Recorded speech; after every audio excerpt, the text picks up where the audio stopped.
Wah, ini lagi rame banget. Kedatangan IShowSpeed ke Indonesia bikin heboh. Cowok bule yang suka banget main game ini bikin ngakak selama hampir 4 jam live streaming sambil keliling Jakarta. Udah gitu dia juga ketemu banyak penggemar yang seru-seru. Nah lo, pada tahu nggak kenapa dia tiba-tiba dipanggil El Kecepetan? Nah, jadi ceritanya gini, waktu lagi jalan-jalan di kota tua, Speed ketemu sama fans yang pakai jersey MU dan dia dikasih hadiah. Uniknya di jersey itu tulisannya El Kecepetan. Nah, dari situ deh panggilan itu jadi viral banget di sosmed. Lah, kenapa kok El? Ternyata El itu artinya dia dalam bahasa Spanyol, biasanya buat cowok. Nah, kata ini kan lagi hits banget di kalangan anak muda. Jadi ya udah deh, Speed langsung punya julukan baru yang kece abis.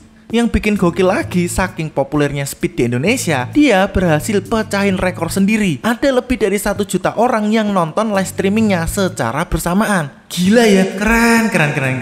Pokoknya kedatangan Speed ke Indonesia ini bener-bener jadi momen yang gak terlupakan. Oh iya, bayangin aja, El Kecepetan pernah live streaming dan ada 300.000 orang nontonin dia nonton Piala Dunia. Ya emang gak aneh, perkara dia nonton bola aja bisa bikin orang penasaran sama dia. Belum lagi kedatangannya dia di Indonesia bikin para YouTuber pengen ketemu sama dia dan ngajakin collab. Beberapa juga udah upload keseruan para YouTuber Indo ngonten bareng sama IShowSpeed.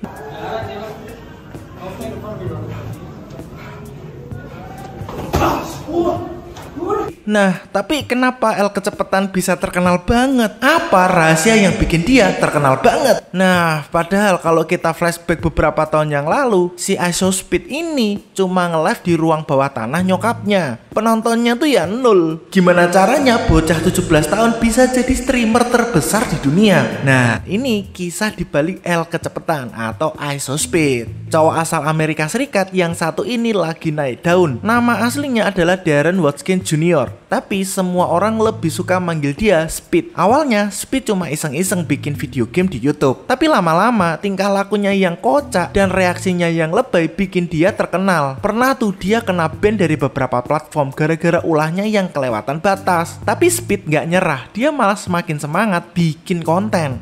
Dan kesuksesan El Kecepetan semua berawal dari seorang remaja yang punya mimpi jadi konten kreator.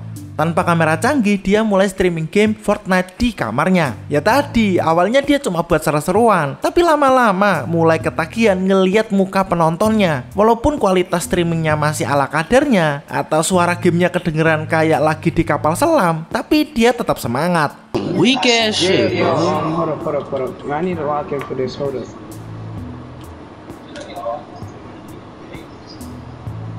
Nah, berawal dari main game Fortnite ini, lama-lama dia nemuin formula jitu buat bikin penontonnya ketagihan. Dia mulai sering ngamuk-ngamuk pas lagi main game, terutama pas main NBA 2K. Nah, ternyata penontonnya malah suka banget lihat dia marah-marah.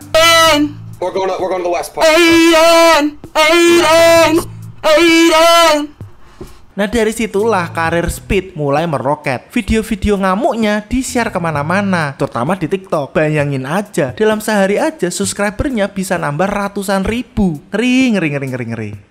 Speed ini unik banget. Dia nggak cuma asal ngegame, tapi dia juga tahu gimana cara bikin penontonnya ketawa. Misalnya nih, dia suka banget ngamuk-ngamuk kalau lagi kalah main. Nah, ternyata penontonnya malah suka banget tuh lihat dia ngamuk. Dari situ dia makin ngembangin kontennya untuk lebih fokus ke reaksi-reaksi spontannya dia. Kalau bicara ngamuk, jadi keinget Rigen gak sih dengan karakter marah-marahnya? Emang karakter tuh ngaruh banget ya buat memperkuat personal branding seseorang. Rizky, kamu tuh ya udah syukur diajak Mas Panji ke Eropa, malah dimarah-marahin.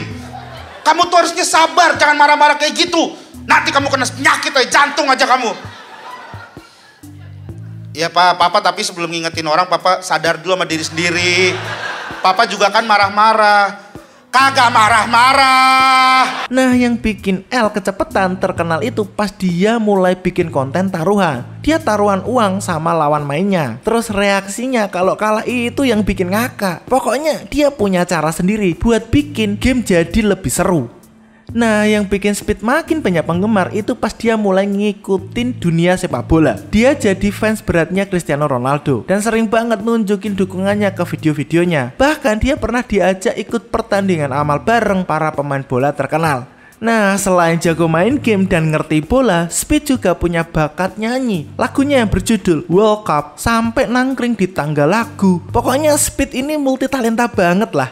Jadi bisa dibilang IShowSpeed itu adalah contoh nyata dari orang yang sukses karena dirinya sendiri. Dia punya kepribadian yang unik, nggak takut nyoba hal-hal baru. Dan yang paling penting, dia selalu berusaha bikin konten yang menghibur penonton. Nggak heran kalau dia punya banyak banget penggemar di seluruh dunia. Oh iya, IShowSpeed ini juga punya ciri khas yang beda dari streamer lain. Contohnya nih ya, dia pilih posisi yang jarang dipilih sama streamer lain. Tapi dia bisa bikin posisi itu jadi lebih menarik karena ya itu kepribadiannya yang unik.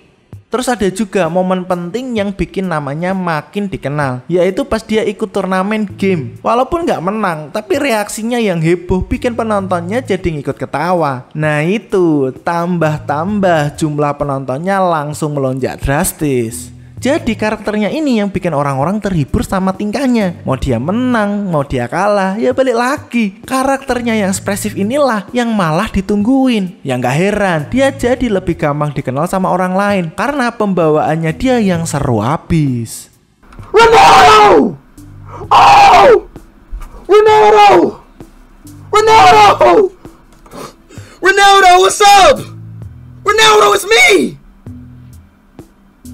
Selain jadi streamer game, Speed juga pengen bikin konten yang lebih personal, kayak ngejawab pertanyaan-pertanyaan dari penonton. Dan ternyata banyak juga yang suka sama konten yang kayak gitu. Kesuksesan Speed ini nggak didapat dengan instan. Dia butuh kerja keras, kreativitas, dan juga keberanian untuk terus mencoba hal-hal yang baru. Dan yang paling penting, dia tahu gimana cara bikin penontonnya betah nonton streamingnya. Ya perlu ditegasin lagi ya, ini streaming loh ya, ini streaming. Jadi bukan yang bikin konten terus dirancang, ada skripnya. Jadi ini murni spontanitas. Nah, dia jago parah. Jadi ini orang pintar baca situasi, dalam keadaan seperti apa dia harus bersikap. Haruskah marah, heran, ngamuk, bingung, sedih, apa takjub. Dirinya bisa paham banget harus kayak gimana. Ya Speed itu ya kayak roller coaster, nggak pernah bikin kita bosen. Kadang bikin ngakak, kadang bikin kesel, tapi yang pasti bikin ketagihan. Nah, dia itu bukti kalau orang yang beda dari yang lain bisa jadi sukses. Kunci kesuksesan Speed ini sebenarnya sederhana. Dia tahu banget gimana caranya bikin konten yang gampang banget buat di-share. Momen-momen ngamuknya itu jadi meme yang terkenal dan viral di seluruh dunia. Jadi, kalau kalian pengen jadi streamer yang terkenal kayak Speed, coba tiru aja caranya Speed. Bikin konten yang unik yang bikin orang kepengen nge-share ke teman-teman yang lain. Ya intinya IShowSpeed itu bisa membuktikan kalau buat jadi terkenal di dunia internet itu nggak perlu yang ribet. Yang penting punya kreativitas dan konsisten bikin konten yang berkualitas. Gimana pendapat kamu tentang L kecepatan ini? Kalau kamu suka dia waktu ngelakuin apa sih? Coba dong komen di kolom komentar. Terima kasih udah nonton, jangan lupa untuk like dan subscribe. Dan ini Rulung Nalar.